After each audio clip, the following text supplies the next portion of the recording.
Welcome to the Beat Reporter's Inbox on MLB.com, presented by Edward Jones. I'm Jenifer Langosch, MLB.com Cardinals reporter, here with Casey, who's going to ask the questions.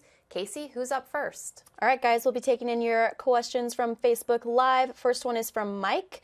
He wants to know, what are the chances that Trevor Rosenthal gets back to being the primary closer? It's a good question, Mike, and we've already seen now Trevor get some opportunities in the ninth inning. I think what the Cardinals are going to do, at least for a little while longer, is kind of go with a co-closer situation. You've seen Son Won-Oh get most of those opportunities, Trevor get 3 of them thus far. The Cardinals really trying to watch the workload for both players, and by using both of them in those ninth inning situations, you can kind of monitor and minimize the wear and tear there. The one big question I think still with Trevor Rosenthal, while he's throwing harder than ever before and his command has been much better than it was last year, is durability. Health is still a little bit of a question. The Cardinals not yet ready to push him on back-to-back days because of some injury issues earlier this season.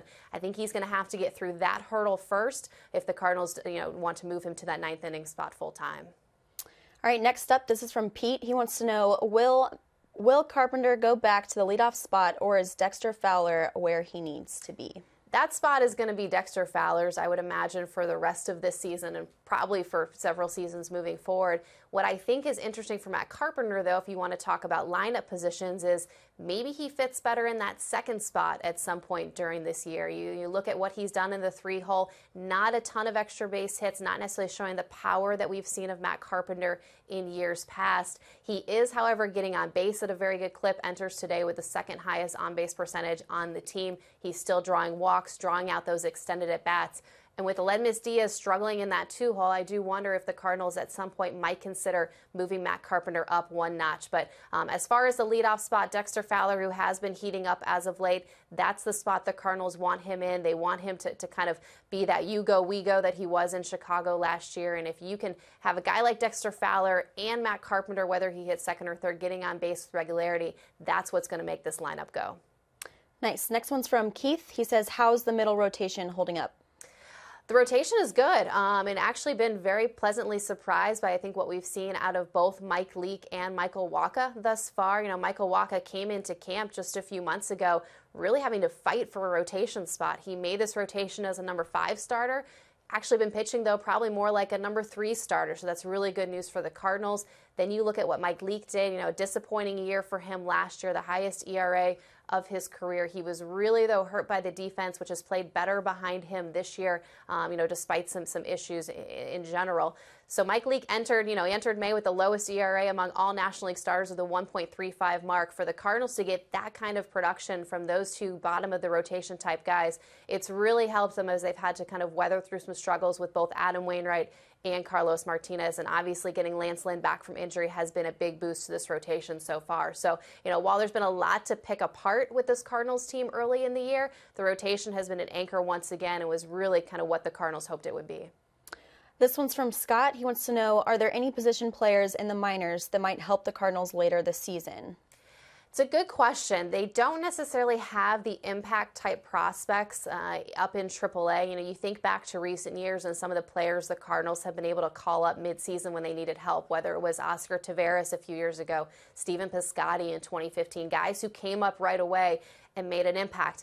I don't necessarily see that being the case this year. They do have some good young talent. You have an outfielder in Harrison Bader, an infielder, Paul DeYoung, Luke Voigt, who has played very well, just named the player of the month for the Cardinals minor league system. Patrick Wisdom actually has had somewhat of a breakthrough season as well. But these are guys that if they do come up to the majors, probably don't come up and are thrust into an everyday role. So, for the Cardinals, I think what they've got is what they're going to have to work with. Of course, they might go and supplement outside closer to the trade deadline. If you're looking at the minor leagues and what's on its way, I think pitching-wise is where things could get interesting. You have a AA rotation that has a tremendous amount of talent. Perhaps the Cardinals look at some of those guys, whether it's a Jack Flaherty, a Sandy Alcantara, as guys that maybe can come up and even help in the bullpen later this year. And then the Cardinals, of course, are excited to get Luke Weaver back on the mound, and Marco Gonzalez and John Gant shouldn't be far behind. So it looks like their pitching depth in the minors is probably a little bit stronger, at least closer, than some of the position player depth. Next one's from Brandon. He wants to know, what is the chance of the Cardinals making a trade for third base?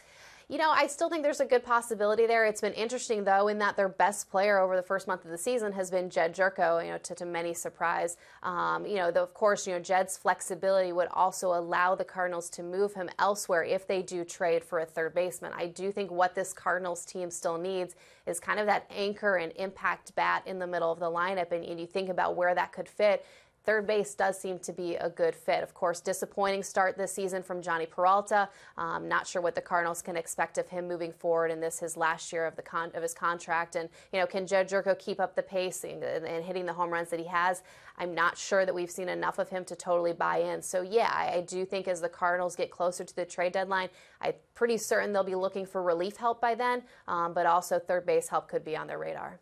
And following up, Brandon commented again, he said, is someone like Josh Donaldson a viable trade option for third base? Yeah, I think Josh Donaldson is an interesting name and somebody to keep an eye on. Obviously still owed a lot of money, but the Cardinals have the financial flexibility to take that on. And, say you can get a player, and if you're willing to pay that sort of money, maybe that lessens what you have to give up in terms of prospects, which is where the Cardinals are trying to balance. How can we win and put out the best team right now, but not sacrifice our future? You look at Josh Donaldson, certainly I think if the Blue Jays continue to slide and get to the midsummer months not in contention, he is a guy who not only is under contract for the rest of this year, but also for 2018 as well. You look at him, this is the impact type bat that I think would immediately change the dynamic of the Cardinals lineup. So again, they have the money to be able to make that sort of move, and I think if the Cardinals can stay in it and at least get to the trade deadline in wild card position, certainly I think it's something that they would look at. This one's from Eric on Twitter. He wants to know, does anyone else think Jose Oquendo's absence is having an effect on the defense? It's a good question. We get lots of questions about the secret weapon, Jose Oquendo, all the time. Of course, he's now working with the minor league prospects, a lot of them down in Florida, kind of, really being a teacher down there. I wondered last year when this team struggled defensively and on the bases if there was kind of an absence, an impact there. I'm not sure we can blame it all on that. However, the Cardinals did just get done working with Jose Oquendo in spring training. He was around working with a lot of the players who we see having some defensive issues this spring. The work has been there. The instruction has been there. Jose remains in touch with a lot of these players. Honestly, I think it just comes down to execution and the ability to make some of these plays. So, yeah, I know the Cardinals do miss him to some degree, but he's been able to pass along enough of his wisdom, and the Cardinals have enough coaches kind of in tune with what this team needs to do to improve defensively and on the bases that I think they have the right teachers in place. Next one is from Melissa. She wants to know, how is Adam Wainwright coming along? Adams looked better his last two times out, obviously swinging a really good bat, which is a bonus for him. But I'm very encouraged his last two starts, and particularly his last one, that he was able to pitch deeper into a game. I think that was the most glaring issue for Adam early was you looked up, and by the fifth inning, he was sitting at 90, 100 pitches, and that's just not what we're used to seeing from a guy who for so long would give this team consistently 7 or 8 innings per start. He's been averaging 20 pitches per inning, which is way too many. His last start out, however, he was able to pitch into the 7th, didn't go to as many long counts, and didn't generate as many foul balls. I think those are two things to look for as he starts tonight. Can he get ahead of guys early and finish them off without those at-bats extending? But, Adam has a lot to prove this year. He's 35 years old. He hears all the grumblings from those who think that maybe he's over the hill and not an elite starting pitcher anymore. I'm not sure that we're going to see Adam Wainwright the ace ever again. I think that's just the reality of where he is in his career. But I do think he still has the potential and understands what he needs to do to kind of work through what he has to still be a very good pitcher in this rotation. Scott says, Kolten Wong has been hot lately. Any chance of him batting first or second?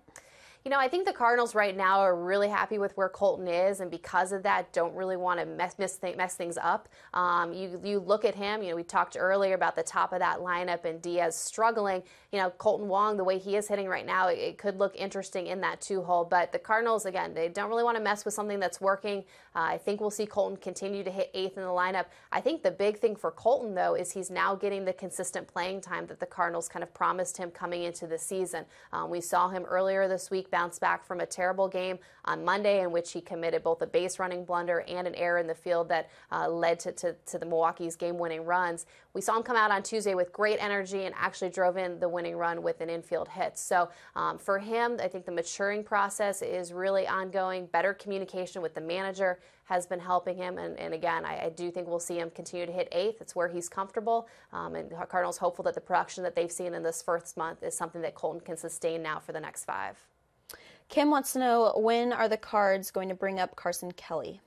Probably not this year, at least not until September.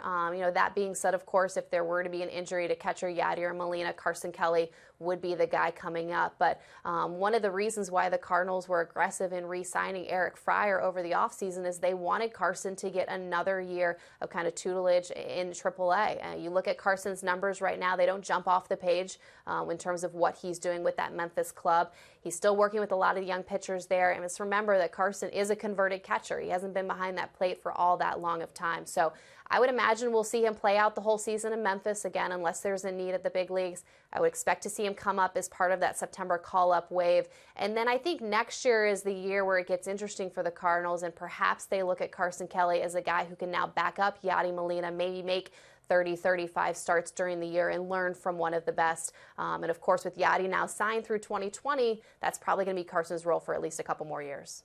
Last question here. This one's from David. Can the Cards outrun the Cubs for the division? It's a great question. You look at the NL Central standings right now, and the Cards and Cubs are neck and neck, which probably says a lot about what the Cardinals have been able to do despite not playing all that well. So it has to be a good sign for them that while they haven't put everything together, especially on the fundamental side, the Cubs haven't distanced themselves in the division like they did in the first month last year. These two teams still have a lot of head-to-head matchups going on, to come. Cubs certainly have some issues with their starting pitching, and I do think, that NL Central division with the Cardinals and Cubs should be interesting late into the year. I still would probably give the nod to the Cubs. They seem to be the more talented team, but again, if the Cardinals can put things together, the Cubs have at least opened the door. Thank you for watching this Beat Reporter's Inbox on MLB.com, presented by Edward Jones. Tune in again next time.